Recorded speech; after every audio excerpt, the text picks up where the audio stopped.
Hello friends, welcome to देसी test. कैसे हैं आप सब। आज मैं बना रही हूँ टैमरिंड पोटैटो, यानी कि इमली के आलू। अब सुनते ही मुंह में पानी आ जाता है और बहुत ही टेस्टी बनते हैं। बहुत ही इजी रेसिपी है और लोग उसको बहुत डीप फ्राई करके बनाते हैं, बट मैं इजी वे में बनाना सिखा रही हूँ। और अगर आपके पास स्मॉल वाले पोटैटो ना हो तो आप जो थोड़ा सा साइज़ बड़े हैं वो भी आलू जो है यूज़ कर सकते हैं। उसको आप काट करके, मतलब उबाल करके काट के वो भी हम यूज़ कर सकते हैं। तो चलिए बनाना शुरू करते हैं। तो आप देख सकते हैं कितने सुंदर देखने में हमारे टैमरिंड पोटैटो लग रहे हैं, इमली के आलू, और उतने ही इजी हैं बनाना।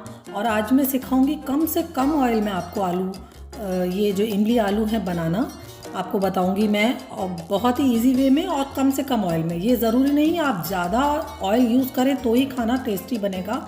आप कम तेल में भी बहुत अच्छा खाना बना करके तैयार कर सकते हैं। तो उसके लिए मैंने लिए हैं ये उबले आलू, छोटे साइज़ के, जो स्मॉल साइज़ के आलू हैं। अगर ना हो स्मॉल साइज़ के तो आप काट करके भी आलू को यूज़ कर सकते हैं।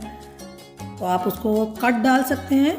और मैं इन आलू, मेरे जो आलू हैं ये छोटे हैं, बट मैं फिर भी इनमें कट डाल रही हूँ। उसका रीज़न है क्योंकि आलू जब ग्रेवी में डाले जाते हैं तो वो अंदर तक रस नहीं पी पाते, तो इसलिए अंदर तक उसमें पूरी ग्रेवी इसमें होनी चाहिए, भरी होनी चाहिए। और अभी मैं इसमें फोक से छेद नहीं करूँगी, उसका रीज़न है अब, वरना जब हम आलू को थोड़ा सा शैलो फ्राई करेंगे तो बहुत ऑयल पीते हैं, तो हम ये काम करेंगे बाद में। तो उसके लिए मैंने बहुत कम ऑयल, आप देख रहे हैं पैन में मैंने कितना कम ऑयल ब्रश से मैं यूज़ कर रही हूँ। तो कुल मिलाकर 1 से 2 चम्मच के करीब ही ऑयल लगेगा। और उसमें हम अपने जो आलू हैं इनको डालेंगे और इनको हम थोड़ा सा फ्राई करेंगे, भूनेंगे। थोड़े थोड़े आलू करके टाइम ज़रूर लगेगा, बट आप कम ऑयल में बहुत ही बढ़िया सब्जी आपकी ये जो टैमरिंड पोटैटो है आप बनाकर तैयार कर सकते हैं। मोस्टली लोग इसे बनाते हैं डीप फ्राई करके, पहले आलू को फ्राई करते हैं और फिर अगेन आलू को फ्राई करते हैं, यानी कि 2 टाइम फ्राई करके आप आलू को उसमें बना रहे हैं। तो वो आप समझ सकते हैं कितना उसमें कैलोरीज, कितना फैट आपको उसमें मिलने वाला है। तो ये कम से कम ऑयल में मैंने इसको थोड़ा सा शैलो फ्राई किया। और अब मैंने ले लिया उसी कढ़ाई में, मैंने थोड़ी सी लाल मिर्च डाली है, साबुत लहसुन और अदरक का पेस्ट बिल्कुल बारीक कर इसको हम भून रहे हैं। आप देख सकते हैं मेरी कढ़ाई में बिल्कुल भी ऑयल नहीं है। अभी मैं डाल रही हूँ 1 चम्मच के करीब मैंने इसमें ऑयल डाला है और इसको भून लेते हैं। अदरक और लहसुन को थोड़ा सा, इसका जब फ्लेवर आने लगे, आपको खुशबू आने लगे कि हमारा अदरक लहसुन भुन चुका है, थोड़ा सा मैं डाल देती हूँ इसमें जीरा। तो ये जीरा डाल के भी थोड़ा सा हम भून लेते हैं।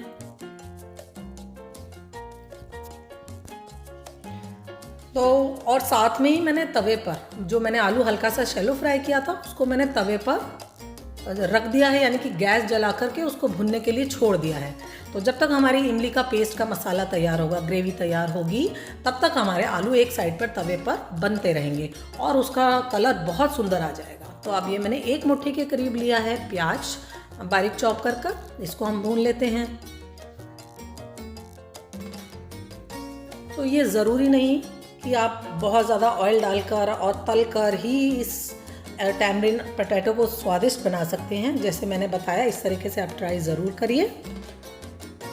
तो ये प्याज हमारा भुन चुका है और ये देखिए प्याज भुन गया है। इसमें डाल रही हूँ मैं 1 कटोरी के करीब इमली मैंने भिगो करके और उसको बॉयल देके छान के निकाली है। और आप चाहें तो बाज़ार में भी पेस्ट मिलता है इमली का, वो भी यूज़ कर सकते हैं, बट अगर आप खुद पेस्ट घर में बनाते हैं तो वो बहुत अच्छा पेस्ट बनता है। और तो ये देखिए बहुत ही बढ़िया पेस्ट बनेगा। इसको हमें बॉयल देना है कम से कम 5 मिनट के लिए।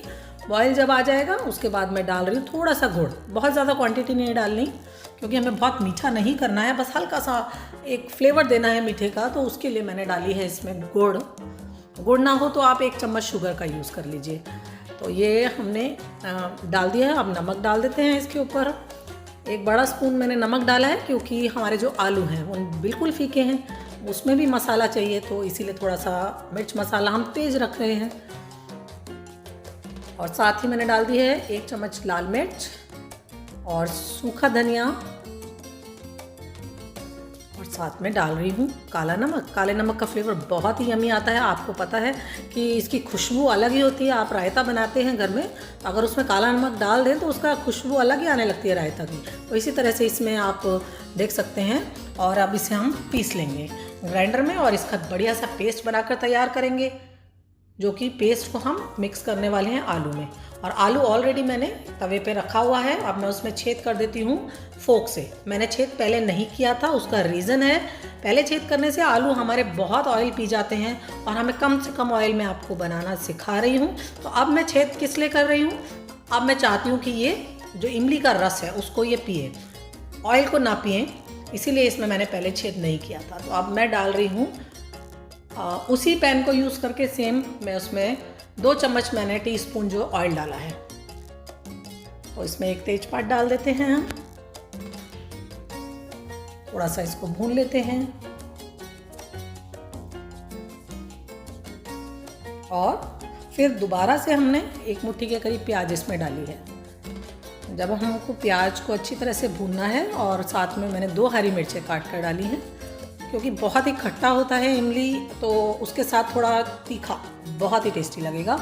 तो आप चाहें तो जो कम कर सकते हैं हरी मिर्च, अगर आप तीखा कम पसंद करते हैं तो ये देखिए प्याज तो लगभग भुन गई है। तो अब मैं इसमें मिला दूंगी जो हमने इमली का पेस्ट बना के तैयार किया था। ये पेस्ट इसमें मिला देते हैं। भाई ये पेस्ट वेस्ट नहीं जाना चाहिए, थोड़ा सा पानी डालकर मैं इसमें मिला देती हूँ। ये थोड़ा सा पानी डाल करके हम इसमें मिला देंगे और इसको हम बॉयल देंगे 5 से 6 मिनट 10 मिनट, ताकि अच्छे से हमारा पेस्ट पक जाए।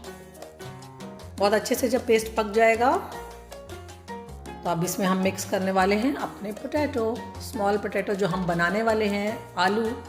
तो ये देखिए आलू का कलर भी कितना सुंदर आया है, जबकि हमने इसे तला नहीं है, डीप फ्राई नहीं किया है, तब भी इसका कलर इतना सुंदर आया है। बहुत थोड़े से ऑयल डालकर ही आप शैलो फ्राई कर लीजिए, या डायरेक्ट तवे के ऊपर जैसे आप टिक्की बनाते हैं तवे के ऊपर, उस टाइप से भी आप इसको रख के पका सकते हैं आलू को। तो इसको हम 5 मिनट और पकाएंगे ताकि जो इमली का रस अच्छी तरह से हमारे आलू पी ले और आपको लगे कि गाढ़ी हो गई है ग्रेवी, थोड़ा सा आप पानी का यूज़ कर लीजिए। और बनकर के हमारे तैयार हैं टैमरिंड पोटैटो, इमली के आलू। और बहुत ही खुशबू आ रही है अच्छी। और आपको भी अगर मन कर रहा हो बनाने का तो बिना टाइम वेस्ट करे इसे बनाइए। बनकर के हमारे तो इमली के आलू तैयार हैं और बहुत ही यम्मी रेसिपी है, आप ज़रूर ट्राई कीजिएगा। कम से कम ऑयल में बहुत ही बेहतरीन बन करके आपके इमली के आलू तैयार हो जाते हैं।